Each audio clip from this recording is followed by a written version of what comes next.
How's it going, everybody? Welcome in to another episode of the Mavs Step Back Podcast. I'm your host, Dalton Trigg.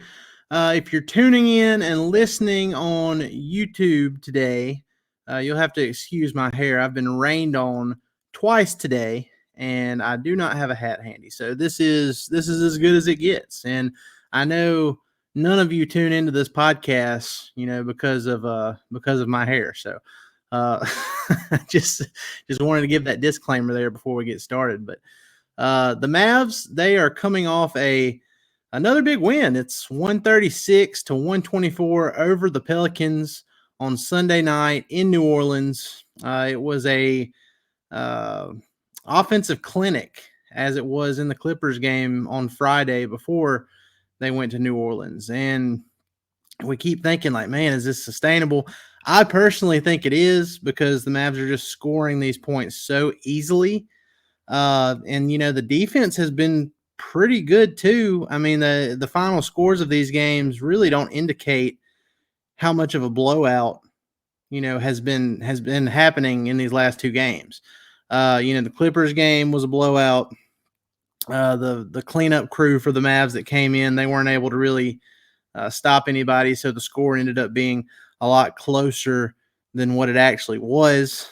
Same thing in this Pelicans game. Final score, margin of victory was 12 points, but the Mavs were up by 29 points late in that game, and Luka didn't even play in the fourth quarter. So, the Pelicans end of the bench guys made a run toward the end of the game, but the Mavs were up by so many, it didn't matter, and Luka never had to come back in. So, Mavs, after 10 games, they are 8-2, about as good of a start as you could have hoped for, especially given how last season started, especially when you consider that, the Mavs just haven't gotten off to that great of starts under Jason Kidd yet.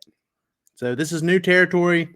We'll see how they do, after the 20-game mark or even the 30-game mark, because, if you listen to this podcast regularly, you've heard me say on a couple occasions that under Kidd's first 2 years, the Mavs have been under 500 after that 30-game mark each season. So the last two seasons, when game 31 rolls around, the Mavs have been 15-16 each time, and they've been trying to make up ground for the rest of the season. So not the case so far this year. They're winning. They're winning handily. Have they had the toughest schedule? No.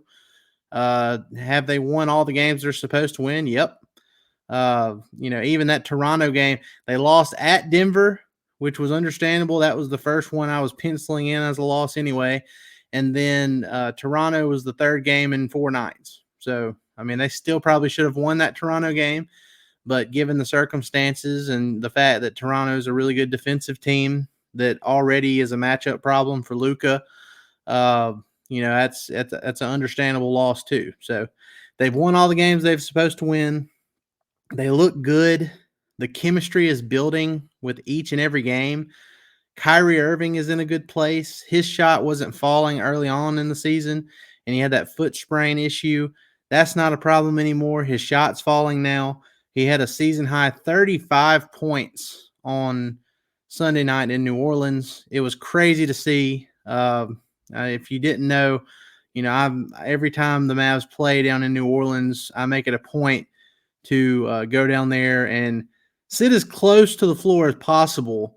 Now, obviously, I can't do that for every game, but they only play in New Orleans 2 times a year. So, I save up and make sure to, have a good time when I go down there. And, it was incredible to watch what Kyrie did on Sunday night. Luka, too. Luka was on one as well, but, to see Kyrie with the confidence, not just with his shooting, but he also had 7 assists. He was setting up Luka. He was setting up Dwight Powell.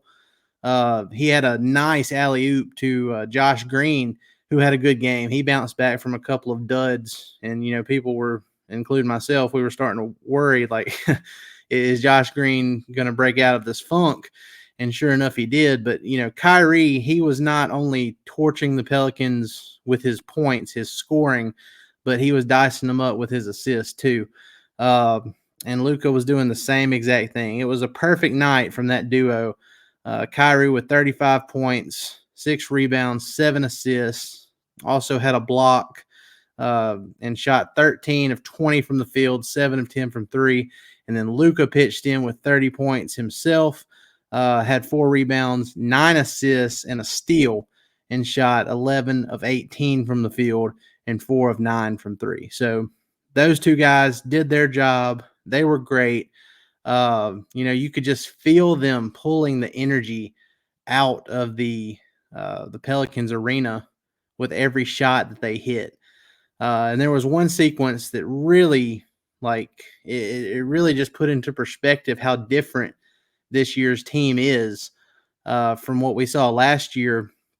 Brandon Ingram, he started at the top of the key, drove left, got into the paint, went to fade away for like this little easy mid-range shot that he normally hits, and he got blocked by Derek Lively.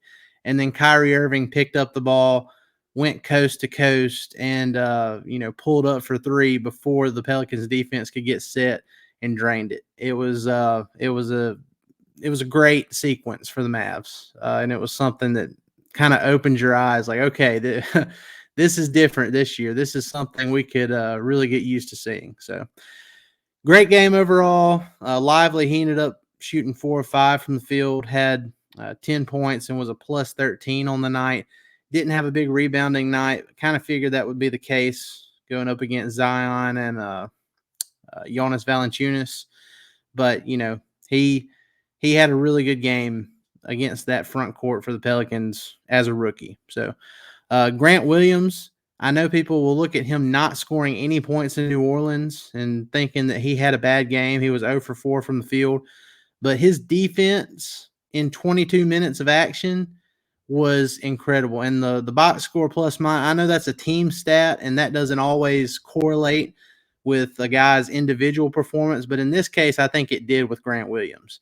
And only in 22 minutes, he was a plus 19. And even though he didn't make a shot, didn't score any points, that makes sense to me why he was a plus 19. He was all over the place. He was doing the dirty work for the Mavs all night long. Again, Josh Green, he had a breakout. It wasn't really a breakout performance, but given how bad the last couple of games were for him, it was kind of a breakout. It was a breakout of the funk performance for Josh Green. He had 13 points off the bench, was a plus 11, shot 5 of 11 overall, 3 of 7 from three. Also had 3 assists, 2 rebounds, 2 steals. Overall, his defense was incredible. When I was watching last night, I was just thinking, this guy is the Tasmanian devil out here just causing chaos every single play. Even if he didn't get the steal, he only has 2 steals in the box score, but several deflections. He disrupted a lot of the actions the Pelicans were trying to get into, and it caused problems for them all night long. So shout out to Josh Green. He had a great game. He brought the energy all game long, and it really showed. Not just with his points, but the overall team defense seemed to be elevated by his individual performance. So Green and Williams were both just amazing on defense last night. Tim Hardaway Jr., he kept his 6th man of the year running going. He only shot 4-14 from the field, but he had 15 points. He had 9 rebounds. He was really skying for those rebounds in New Orleans last night. It was great to see. He was fighting. It wasn't that tap out stuff that we get frustrated with sometimes. That Dwight Powell, there were a few times last night where he went up and grabbed the rebound, and I don't know if that's been a point of emphasis in practice lately, if the coaching staff is tired of seeing those tap outs, but even he was going up and securing them instead of trying to do the tap out stuff. So that was good to see. Dwight Powell, he had 7 points and 10 rebounds off the bench in 18 minutes and was 3 or 4 from the field. So overall, really good game. Omax Prosper, after Friday, he didn't score a field goal, but he got his first points in the NBA from the free throw line. Went 1 of 2 after getting fouled. Well, then Saturday, he got sent down to the G League to play for the Legends. Had a solid performance for the Legends. And then he got on a plane and went to New Orleans to meet the Mavs to play the Pelicans. So it was his third game in 3 days, and he ended up getting some run off the bench at the end of that game, 6 minutes, and he did get his first field goal. He finished with 4 points in those 6 minutes, and it was good to see him kind of get his feet wet there. You can see the potential with Prosper. We've already talked about his physical attributes and his basketball IQ over the summer. He's got what it takes to be a solid contributor for the Mavs as early as this season. I thought it might be from day one initially, and then, Lively made the big jump from summer league up to training camp and kind of took that spot instead of Prosper. But I still think Prosper can find a way to contribute to this team in a big way over the course of this season. He's too big, he's too strong, and he's too smart not to have an impact at some point. And it's a long season. I mean, we're only 10 games in. This is an 82-game season. Injuries happen. Rest happens for guys at certain points during the year. At some point, they're going to have to give Prosper a little bit more run, whether they want to or not, whether it's too early or not. And, I think he's going to end up making a difference for them at some point. So 6'8", wing, big, strong. I mean, there's really nothing from a prospect standpoint. There's really nothing not to like about Prosper. So I'm excited to see, how he progresses throughout this season. And I'm looking forward to when he gets an extended opportunity, because I think that, like we talk about this all the time, potential is great, but you can't realize potential until you actually get playing time in real NBA games. G League play is nice. We get it. Hardy, he torched the G League last year, but the best way to get better is to play real NBA minutes. So I'm looking forward to when Prosper can do that. And I'm glad Derek Lively has been able to do that from game one. He's been incredible, a godsend for this Mavs team. It's really crazy. It's really crazy. He really is the reincarnation of Tyson Chandler. The Mavs could not have asked for a better draft. And, thank goodness, hey, it's such a shame that they tanked those last 2 games, right? Shame on the Mavs for tanking 2 games when other teams tanked 2 to 3 months of the season last year, the full season last year. There was a lot of national media outcry, and man, I'm so ashamed that the Mavs tanked 2 games and ended up with Derek Lively to pair with Kyrie Irving and Luka Doncic. But things are looking good for the Mavs right now. They're 8-2, best start in nearly 20 years, and they're not going anywhere. They're playing the Pelicans again on Tuesday night. This time it's an in-season tournament matchup. They're playing on that really dark purple and neon green floor that I'm going to have to shield my eyes from, but we'll see. We'll see how it goes. The Pelicans are going to new tactics to try and distract the Mavs and get off of this skid they're on. So the Mavs, the Pelicans, they have a lot of injuries right now. They do have Zion Williamson and Brandon Ingram healthy. Fun fact, last night in New Orleans was the first night that, I've gone, and I go to all these Mavs Pelicans games when they play in New Orleans, but last night was the first time I've gone to one of those games where Zion Williamson was actually healthy and played in the game. And I'll be honest, aside from a couple of dunks, I really wasn't that impressed. I mean, it seems like the Pelicans' offensive strategy is just using him as a battering ram, and just treating him more like a football player than anything else. I mean, it just I don't know. It seems pretty easy to defend once you have everybody on board. Knowing what he's going to do. Like, he's going to drive every time he has the ball. He's not going to do anything else. So as long as you have a wall set up, I mean, you're probably going to be pretty well off. And, the Pelicans have one of the worst offenses in the league. We knew that going into that game. I wrote on my preview on DallasBasketball.com that I expected, the Mavs to outscore the Mavs. Listen to me. This is how tired I am.